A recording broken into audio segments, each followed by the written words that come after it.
Everyone looks good. All two of us. Oh my God.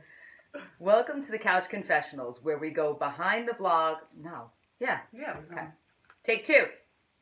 Welcome to the Couch Confessionals, where we go behind the blog to learn more about the blogger. And on the couch today, get ready, folks. It's the founder of the Daily Feels. Woo!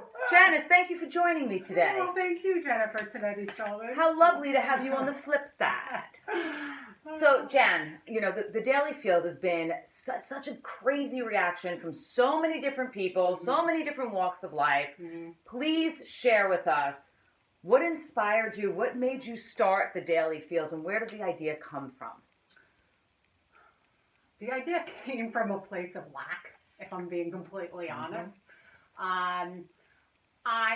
It was really kind of mid-December where I started to feel like there was this void, but not only a void in the past year, like a void. And I realized that before I became a mom, I was always enmeshed in these passion projects. And whereas they didn't bring any monetary income, they just brought such joy and fulfillment, and that was missing. And then at the same time, the whole Me Too movement, you know, emerged, and I just saw these women that had these stories so deeply buried in them for, you know, obvious reasons. And when they revealed them, it touched so many people's lives. And you know, because my background is in social media, I started to really pay attention to people's feeds.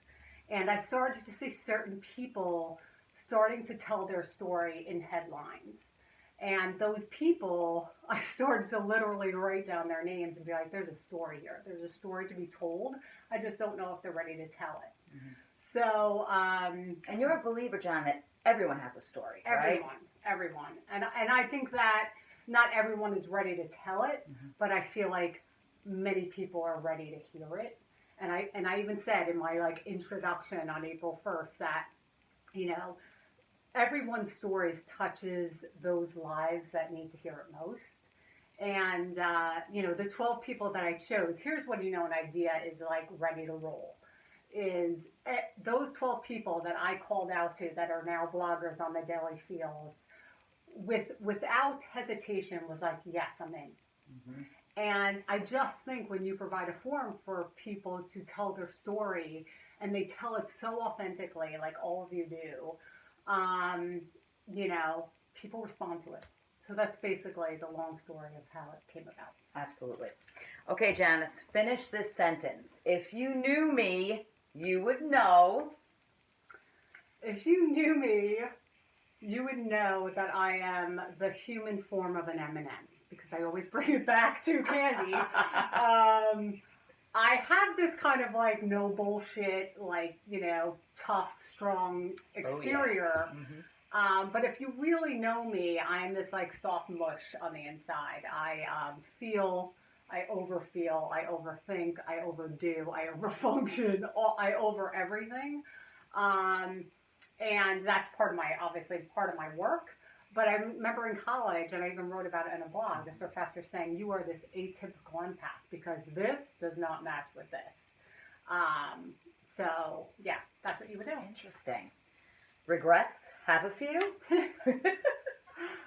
So here's my definition of a regret. And yes, I have some. A regret is when you are making a decision, and within that decision, you know it's the wrong decision, but you make it anyway. I think a regret is knowing better in the moment that you're not supposed to do something, or not supposed to be something, or, you know, be with someone. So I have two regrets.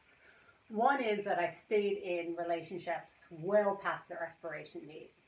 Knowing, like, I sit here in complete truth in telling you that each one of those relationships, I knew within the first 2 to 3 months that I was not supposed to be in those relationships. Wow. And I was in those relationships for extended periods of time. The second one kind of coincides with that is, so I didn't know I wanted to have kids until I was about 34. My second regret is not having kids sooner, but it was because I was in those relationships where I stayed well too long. Sure. Because I'm the woman who wanted 3 kids, and I'm so blessed to have had one, especially at 39. But yeah, that's a regret, is not doing the whole single mom by choice sooner. I've known you since college. Yeah. I think I know what your favorite word is. But I'm sure it might not be that. But what is your favorite word? I think Jen? most people know what my favorite word is. So this is so going to hurt my mother, but fuck. I knew it, folks. And here's the reason. Not because it's so provocative and like so shocking, because I think we've become, accustomed to using that word. Yes. But when you use that word well, it is the greatest enhancer. So there is an art to using there is the word an art fuck. to using the word fuck. All right.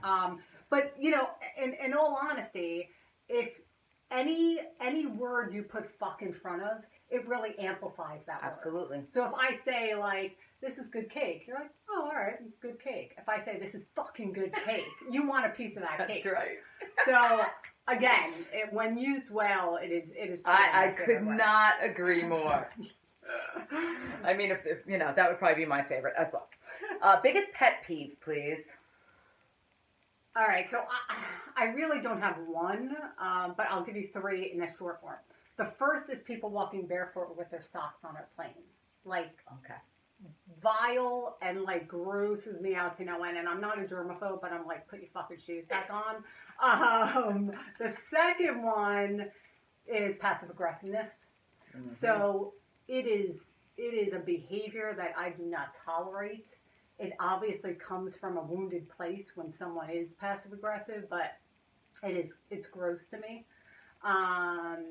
The third is talking the talk but not walking the walk. Mm-hmm. We see it often, and I truly am adamant about surrounding myself with people where their actions meet their words. Definitely. I'm agreeing with all your answers. What are you most proud of?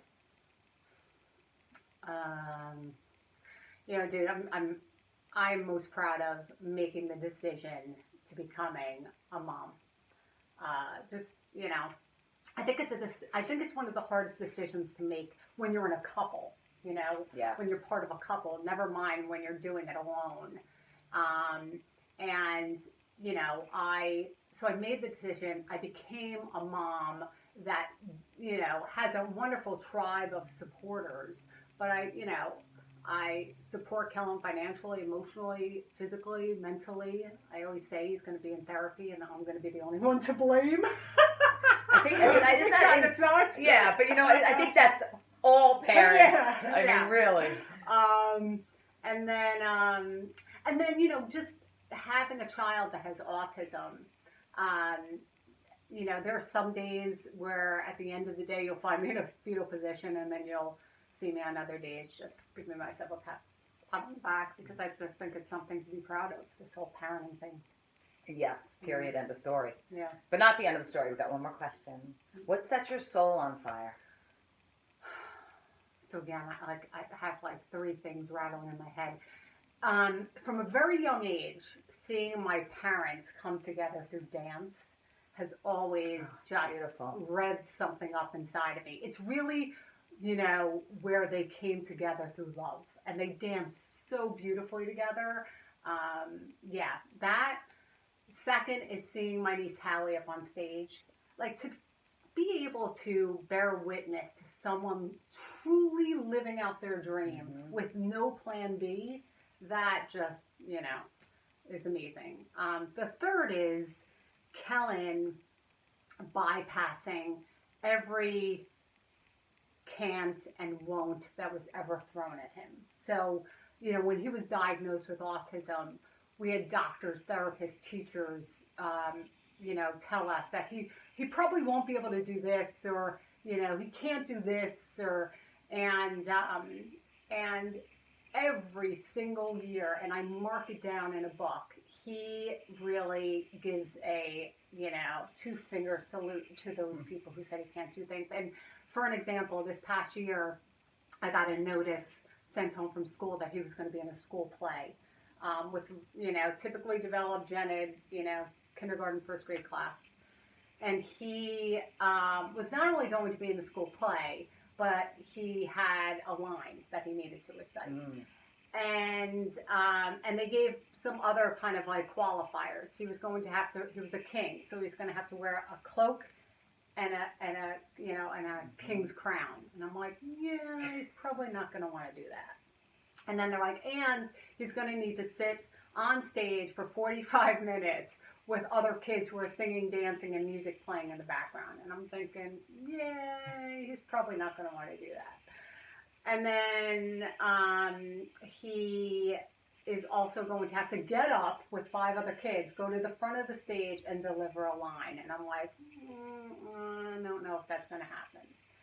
And not only did he wear this very itchy cloak and this crown so proudly, he sat on that stage, happy as can be, engaged in the experience, and he got up and delivered the line so enthusiastically that I'm sitting in the audience and, you know, I was so proud and like so blown away, and yeah, just soul set on fire. So those 3 things. That's fantastic. Yeah. Not a surprise, though, coming from a mama like you, I will say. Thank you. Well, Janice, thanks so much for joining us today on the Couch Confessionals. Thanks for everyone tuning in, and stay tuned for more on the Daily Feels. Bye. Bye, guys. How do you think it went? Good.